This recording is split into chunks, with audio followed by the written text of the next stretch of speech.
God bless you, YouTube family. Today is June the 30th, 2015. And Ezekiel and I both spent time with the Lord tonight. And he did have something to say, which I'm basically going to paraphrase for you. It's not a verbatim word, as we're used to having, but it is basically his heart, I would have to say. I know some of you have gotten a little antsy because the Lord hasn't spoken to me in that particular way for about a week now. Well, about a week ago, I was being corrected for something, and that lasted for 3 days. But after that, the Lord asked that we offer our sacrifices of not hearing from Him for the lost souls in these final hours. And I know this is a very painful sacrifice for all of us. He's been comforting me every night. I've seen him, he's held me, and he's made his intentions really clear to me. And he spoke a word to Ezekiel about this very thing, and confirmed it through the scriptures. And he had already spoken that to my heart. I knew that he was withholding consolations from us because he's trying to gather in as many as he can at the last hour. And this is a sliver from his cross. So basically, this is the calm before the storm right now. And he's asking us to bear with him as he gathers our sacrifices together for the unsaved. I know you're all frustrated with him not giving you a verbatim word, but shall we deny him this sacrifice by grumbling and complaining? Please offer this to him as a willing sacrifice. He's squeezing the last drop out of the grapes. If you will remember, not so long ago, he warned us that things would be intensifying before the rapture, and that we'd only make things worse by surfing around on the net and looking for the imminent signs of his coming. All of us were infected with this curiosity. I know I certainly was. But he told us that this restlessness would only intensify insecurity and cause us to question what we've known in our heart to be true. Once you've discerned a thing that you know it's the Lord, it's not healthy to go around questioning and listening to different arguments to see if it's really true. It's much healthier to stay in a place of peace and a place where you're not totally focused on yourself and on the rapture, but on a peace that allows you to reach out to the people around you that still need a touch from him. So if we become obsessive compulsive about the timing of the rapture, constantly looking for imminent signs, listening to this one, listening to the reason of that one, and back and forth, we're going to be chasing our tails. And a person who's chasing their tail doesn't have very good balance when it all falls down around them. We're going to need to be standing strong when this hits. Because, as far as my understanding is, for the last probably 13 years, there is going to be war. And the day the war starts is the day the Lord is coming for us. But it's going to shake everyone to the very core because it's going to be so horrendous, so widespread, and so sudden. And he's asking us to be some of the ones that are so focused on him that when this hits, we will be a pillar on this earth until he takes us out. That we won't be running around like everyone else, crying that the sky's falling in. We'll be sound and steady. It will be able to lead people to Christ in those final hours and explain to them, this is written, this was going to happen, this has been prophesied for hundreds of years. And we'll have a solid reality to share with them because we will be solid in the Lord. But if we're running around on the internet looking for different viewpoints and listening to this and listening to that and checking the news, we're not going to be steady on our feet. And that becomes our reality. And when that crashes and crumbles, and by the way, most of it is false information anyway, when that crashes and crumbles, we're going to come down with it. So the best thing is to keep our heart and our focus on the Lord. Okay, so he asks us not to do this because it would weaken us to be surfing around on the net, and we would not stand when everything begins to crumble around us. Rather, he wants us to keep our eye single and on him, holding fast to his promises. The idea behind that is that we've spent probably, months now discerning and listening to his voice and receiving peace from these messages. And I think because of that, we should be steady in the fact that the Lord is indeed speaking to us and not go looking for other voices that's going to knock us off our foundation.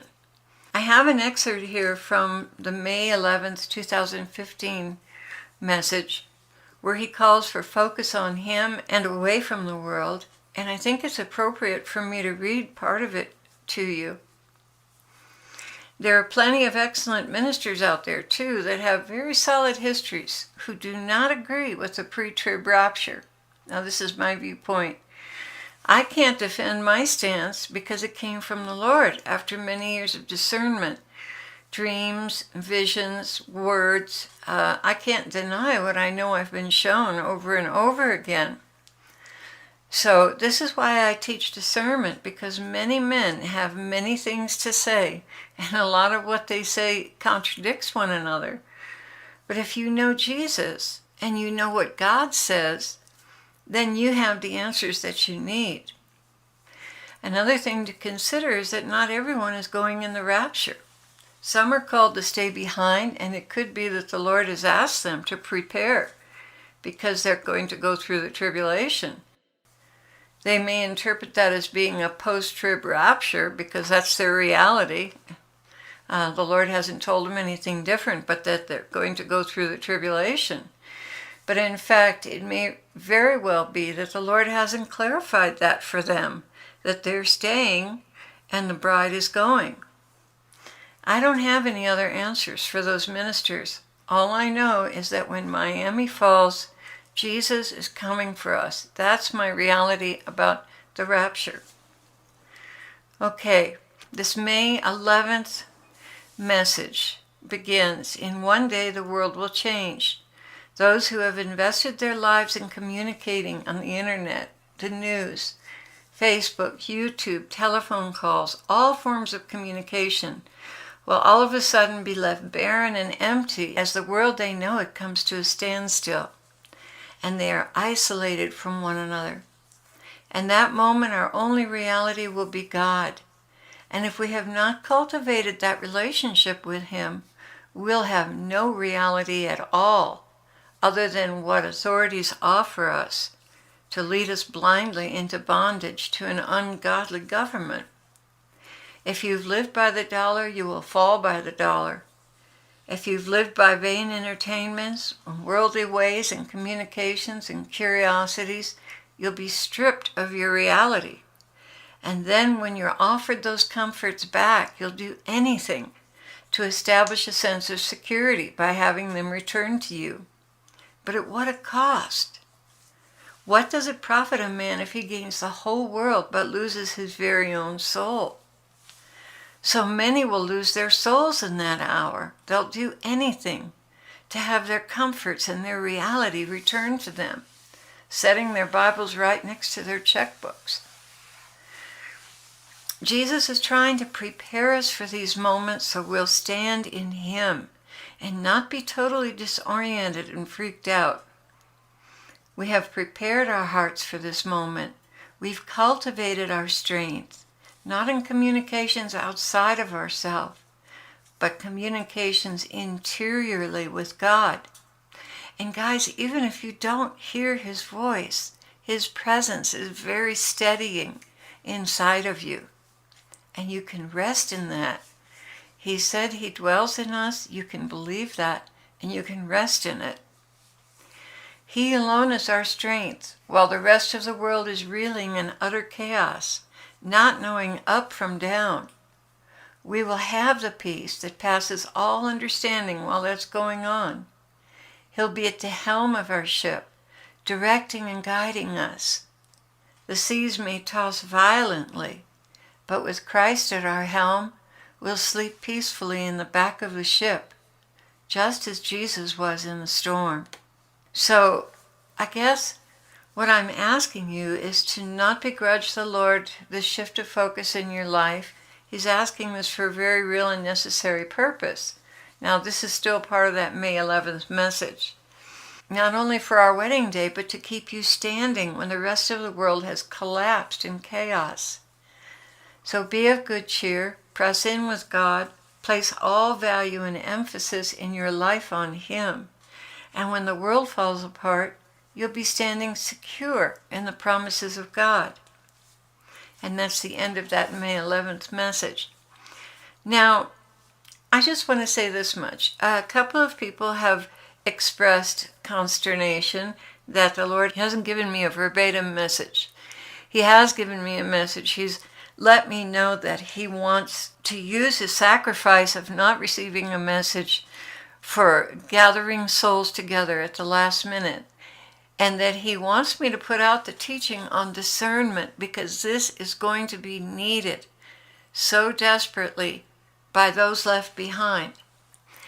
And I've been trying to teach this all along, and it's a little bit unsteadying to me that I've been trying to teach this, and still some folks are still almost, addicted to getting a message from the Lord every day. And that's not healthy, guys. It's not healthy, and it worries me, because I've been trying to teach you how to get your own word from the Lord and how to feel secure in His presence. So it makes me wonder if I've done my job right. You know, when you get upset or when you're afraid or insecure. So I'd ask you, please, use the tools that I've given you, and that the Holy Spirit has given you, and that the Lord has given you. Use those tools to steady your ship whenever you feel threatened. That's another reason why I was so strong with the Bible promises, is because there's so many promises there under the heading of fear that you can glom onto and you can just meditate on, and you can just cause all that fear and worry to leave, as well as the binding prayer addresses fear. So please, as I continue to do what the Lord has asked me to do, to finish giving you the Bible promises teaching, and I have another one on the heels of that if time permits, if we're still here, please absorb those teachings and start applying them to your life.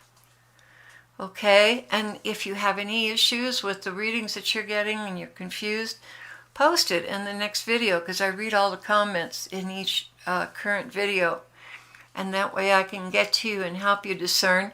And when you post things in the comments, it's wonderful, because everyone gets to see it. And that helps other people who are dealing with the same issues and the same struggles. They see that and they say, oh wow, he's got that problem too. Let's see what Claire or Carol has to say, because I have that problem. I mean, that's how they think. So we share in this. All of us together share in this. So steady as she goes. This is the calm before the storm. The Lord is asking for the sacrifice of not hearing from Him for the sake of gathering these souls together that are right on the brink of being saved. I love you all dearly, and we're praying for you. Pray for us too.